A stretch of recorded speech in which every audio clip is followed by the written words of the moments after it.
जानबूझकर झूठन कौन निगलता है।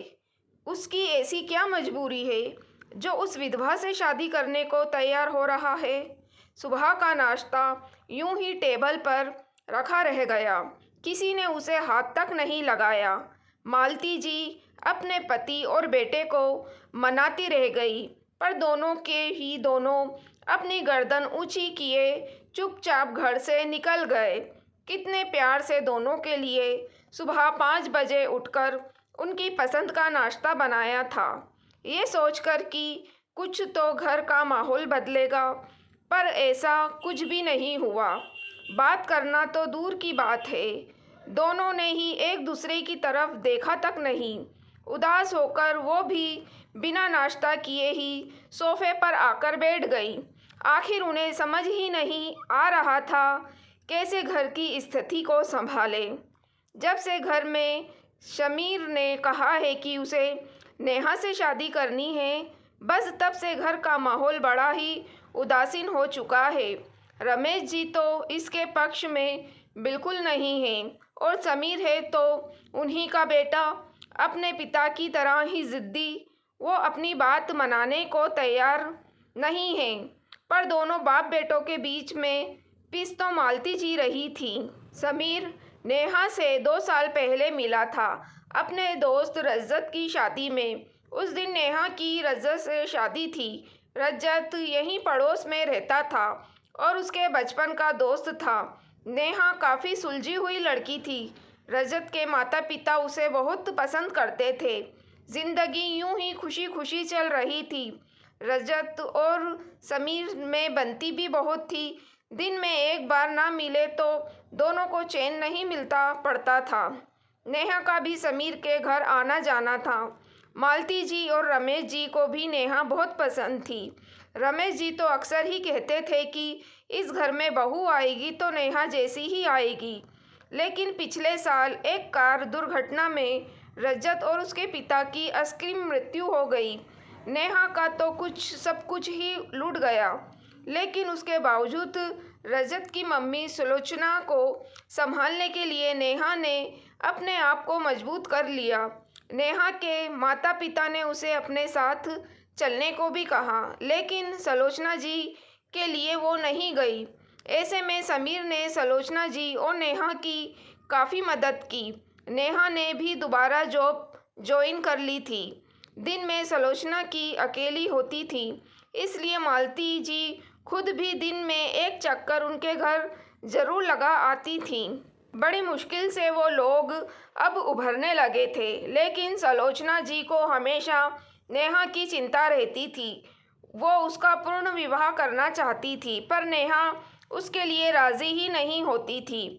लेकिन पिछले संडे समीर की बुआ जी यहाँ आई हुई थी। वो अपने साथ समीर के लिए कुछ रिश्ते लेकर आई थी। सब लोग बैठकर दोपहर का खाना खा ही रहे थे कि बुआ जी ने समीर के रिश्ते की बात छेड़ दी।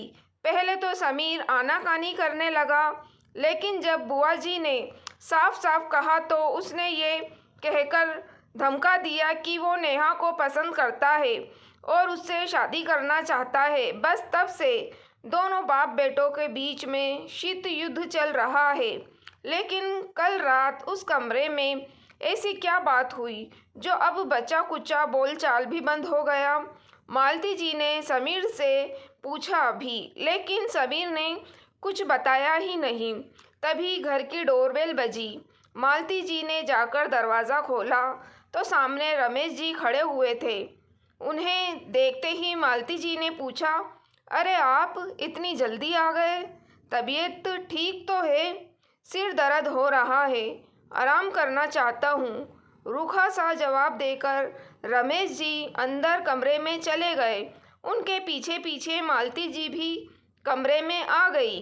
अब बिना नाश्ता किए जाओगे तो सर तो दर्द होगा ही ना। अपनी सेहत का बिल्कुल भी ध्यान नहीं रखते हो। मैं नाश्ता लेकर आती हूँ, आप नाश्ता कर लो, फिर दवाई लेकर आप आराम कर लेना। बस भी करो तुम, बस एक बार शुरू हो जाती हो तो बंद ही नहीं होती। इतनी ही फिक्र है तो समीर को समझाओ। मेरे सिर दर्द का कारण तो वही है। अचानक रमेश जी बिगड़ते हुए बोले, देखिए, समीर समझदार है, अपना भला बुरा जानता है। एक बार आराम से बैठकर उससे बात तो कीजिए। अच्छा, मुझे ही समझा रही हो, पर उसे कुछ नहीं बोलोगी? देखिए, नेहा समझदार है, कुछ सोचकर ही समीर ने उसे अपने लिए चुना होगा। एक बार उसकी बात तो सुन लेते। तो मालती जी की बात सुनकर रमेश जी को गुस्सा आ गया और वो अपनी आवाज़ को तेज़ करते हुए बोले, तुम्हारा दिमाग खराब हो गया है? जानबूझकर झूठन कौन निगलता है? झूठन? मालती जी ने हैरानी से कहा, हाँ झूठन। झूठन नहीं है तो क्या है? अरे दोस्त की झूठन खाने को तैयार हो रहा है। उसकी ऐसी क्या मजबूरी है जो उस विधवा से शादी करने को तैयार हो रहा है? उसे तो अभी एक से बढ़कर एक मिल जाएगी। मेरी तो मजबूरी थी कि मुझे अपने बेटे को पालने के लिए एक औरत की ज़रूरत थी, इसलिए मैंने। बोलते बोलते रमेश जी अचानक रुक गए। उन्हें ध्यान आया कि वो कुछ बहुत गलत बोल गए। मालती जी उनकी बात सुनकर बिल्कुल हैरान होकर खड़ी रह गई, जबकि रमेश जी वहाँ पर रखी कुर्सी पर दूसरी तरफ मुंह कर कर बैठ गए। मालती जी की हालत ऐसी हो चुकी थी जैसे शरीर में से किसी ने जान ही निकाल ली हो। वो चुपचाप बाहर आकर सोफे पर बैठ गई। अब तो आंखों में से आंसू की बरबासु ही बह रहे थे। अपनी जिंदगी के 25 साल जिस शख्स के साथ बिता दिए, उसकी सोच इतनी घटिया थी। मतलब उसके लिए मालती जी सिर्फ एक झूठन थी जो मजबूरी में उनकी ज़िंदगी में थी, सिर्फ इसलिए कि उन्हें अपने बेटे समीर को पालने के लिए एक औरत की ज़रूरत थी। आज से 25 साल पहले मालती जी का भी तो रमेश जी के साथ पूर्ण विवाह हुआ था। तब रमेश जी की पत्नी अपने 3 साल के बेटे समीर को छोड़कर दुनिया से कुछ कर गई थी और इधर मालती जी माँ नहीं बन सकती थी। इस कारण उनके पति ने उनका त्याग कर दिया था। रमेश जी की माँ ने ही ये रिश्ता करवाया था। शुरू शुरू में तो रमेश जी मालती जी से ढंग से बात भी नहीं करते थे। बस वो मालती जी के पास अपनी ज़रूरत भर के लिए आते थे। बाकी उन्हें मालती जी से कुछ लेना देना नहीं होता था। अगर मालती जी से कोई काम भी होता तो या तो अम्मा के ज़रिए बोलते थे या फिर समीर के ज़रिए। सीधे मुंह कभी भी उन्होंने मालती जी से बात नहीं की। हमेशा ही दोनों के रिश्ते में कुछ कमी सी रही थी। अपनापन तो ना के बराबर ही होता था। मालती जी ने इसे रमेश जी का स्वभाव मानकर अपना लिया था। बस समीर के पालन पोषण पर उन्होंने अपना पूरा ध्यान केंद्रित कर दिया था। पर आज जो शब्द बोल गए, उसने इस रिश्ते का पोल खोलकर रख दी। ऐसा लग रहा था कि जिंदगी के 25 साल वो बिल्कुल खाली हाथ खड़ी हुई थी। उनकी नज़र अपने दोनों खाली हाथों पर रह गई। सचमुच आज हाथ खाली नज़र आ रहे थे। इन 25 सालों में क्या क्या किया और इसका क्या प्रतिफल है, कुछ समझ ही नहीं आ रहा था। पूरी जवानी जहाँ सुहा कर दी, वहाँ क्या किसी को अपना कहा सकती है, ये भी समझ में नहीं आ रहा था। उन्हीं दोनों खाली हाथों में अपना मुंह छुपाए मालती जी को रोना टूट गया। तभी उनके कंधे पर किसी के हाथ का स्पर्श हुआ। उन्होंने नज़रें उठाकर देखा तो सामने समीर खड़ा हुआ था।